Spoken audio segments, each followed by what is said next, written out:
Ho'p, walk someone through bu degani kimdirni nimadir bilan o'rgatish, ya'ni tushuntirish, proses bo'yicha, o'sha jarayon bo'yicha o'rgatib ketishlik qadamma-qadam, yo'naltirish degan ma'nolarni beradi. Masalan, qara, example.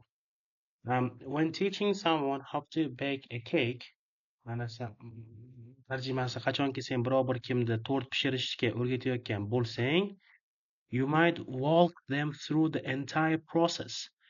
Butun jarayon bo'yicha uni aytaylik o'rganib ketishing kerak. From choosing and mixing the ingredients. Shu ingrediyentlar tanlashdan va ularni aralashtirishgacha. Tanlashdan va ularni shu aralashtirishgacha sen ularni butun proses davomida o'rgatib borasan, guide qilib borasan va real practice qilib borasan degan. Umuman aytaylik teaching someone, okay? Teaching, explaining. O'rgatib, tushuntirib ketish ma'nosini beradi.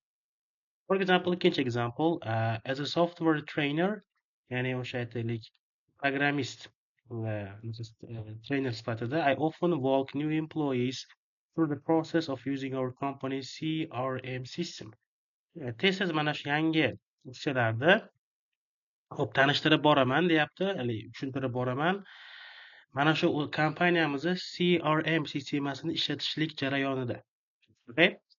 Showing them how to input customer data, generate reports, and navigate the interface. Ya'ni qanaqa qilib shu customerni ma'lumotlarini kirgizishlik, reportlar tayyorlash va interface bo'yicha ishlashlik. Okay, walk them through. Ya'ni bu yerda I often teach desa ham bo'ladi yoki I often explain new employees the process desa ham bo'ladi. Bu o'rniga yana ham yaxshiroq variant walk employees through. Okay? Ya'ni mana bu yerda walk, bu yoqda employees through the process. Xuddi explain sifatida ishlataverasiz bu yerda. Okay, explain sifatida ishlatilyapti. Hop. Uni keyingisi explain something carefully, ya'ni biror bir narsani diqqat bilan tushuntirishlik. During the meeting davomida the project manager walked the team through the new client's requirements. Mana shu project manager deyapti. Proyektimiz boshlig'i komandani yangi klientlarni talablari bilan tanishtirib chiqdi. Okay, ko'ryapsizmi? Walk the team through the.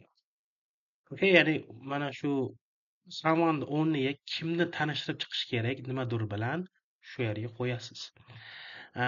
Ensuring everyone understood the expectations, ya'ni hammani mana shu kutilmalar bilan tanishib chiqqanligini aytaylik ishontirish, bilish uchun. The IT specialist walked a client through the troubleshooting process, patiently explaining each potential solution to technical issue they were experiencing. Okay, mana shu IT mutaxassis klientni mana shu aytaylik muammoni bartaraf qilish jarayoni bilan tushuntirib berdi. Okay? Tushuntirib berdi. Xo'p, mana bu narsa shartmi sizlar? Mana shu narsa o'ziyadi. Okay, ya'ni biror bir narsani, biror bir kimni nimadir bilan tanishtirish, o'rgatishlik qadamma-qadam.